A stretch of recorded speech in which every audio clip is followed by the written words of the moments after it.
Bermuda triangle. हम सब ने बरमूदा ट्रायंगल की बहुत सी स्टोरीज सुनी है। दरअसल ये बरमूदा ट्रायंगल समुंदर का एक बहुत बड़ा हिस्सा है जो अटलांटिक ओशन में पाया जाता है। ये ट्रायंगल फ्लोरिडा से शुरू होकर बरमूदा आइसलैंड तक और फिर पोर्टो रिको से होता हुआ वापस फ्लोरिडा पे आके ख़त्म होता है।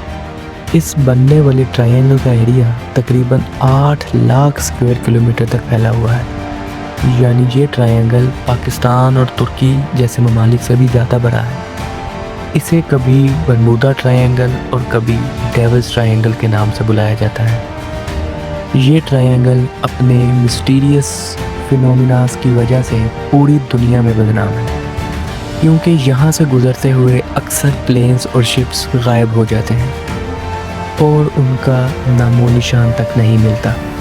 यहाँ तक कि आज की जदीद साइंस भी उन गायब होने वाले शिप्स का मलबा नहीं ढूंढ सकी। समुंदर के इस हिस्से में एक ताकतवर वोर्टेक्स पाया जाता है, या सी मॉन्स्टर्स, एलियंस या किसी सुपरनेचुरल पावर का बसेरा है।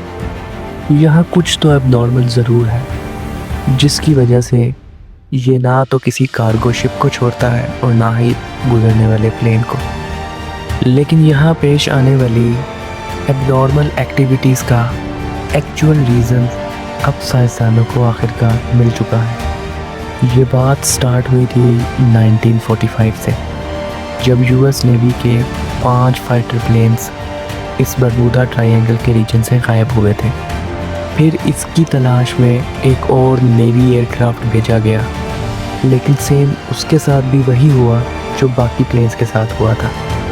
बरमूदा ट्रायंगल के रीजन में आते ही वो भी रडार से गायब हो गया और बाकी प्लेन्स की तरह आज तक ना मिल सका, जिसके बाद ये मिस्ट्री बहुत ज़्यादा पॉपुलर हो गई।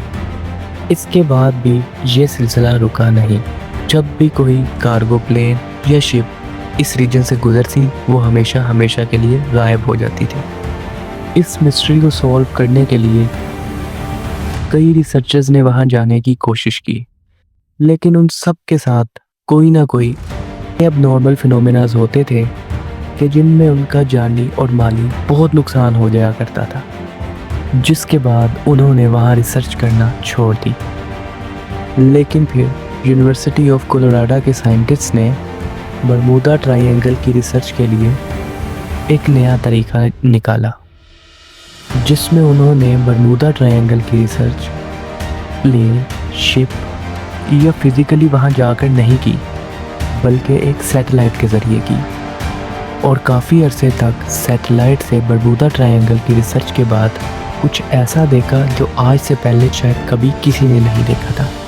उन्होंने नोट किया कि बरमूदा ट्रायंगल के ऊपर कुछ ऐसे क्लाउड्स बन रहे हैं जो ना तो स्क्वायर हैं, ना राउंड हैं और ना ही किसी नॉर्मल क्लाउड की शेप के हैं, बल्कि हैरत अंगेज़ तौर पर ये हेक्सागोन की शक्ल के हैं और इनका साइज़ 88 किलोमीटर तक बड़ा होता है। एक्सपर्ट टीम्स का मानना है कि ये क्लाउड्स कोई आम क्लाउड्स नहीं हैं, बल्कि ये एयर बॉम्ब क्लाउड्स हैं। उनका मानना है कि इन एयर बॉम्ब्स के बनने से इनके पास इतनी ज़्यादा स्पीड में हवा चलती है और आंधी चलती है कि जिनकी रफ्तार 250 किलोमीटर पर आवर से भी ज़्यादा होती है। इस तेज़ रफ्तार में ना तो कोई प्लेन आसानी से उड़ सकता है और ना ही कोई शिप आसानी से इसको क्रॉस कर सकता है। रिसर्चर्स का मानना है कि शायद बरमूदा ट्रायंगल में होने वाले तमाम इंसिडेंट्स की रीज़न यही है। तो इस तरह एक सैटेलाइट की रिसर्च से इस बरमूदा ट्रायंगल की मिस्ट्री को सॉल्व किया गया। तो आपको ये वीडियो कैसी लगी हमें कमेंट सेक्शन में ज़रूर बताइएगा। मिलते हैं नेक्स्ट वीडियो में।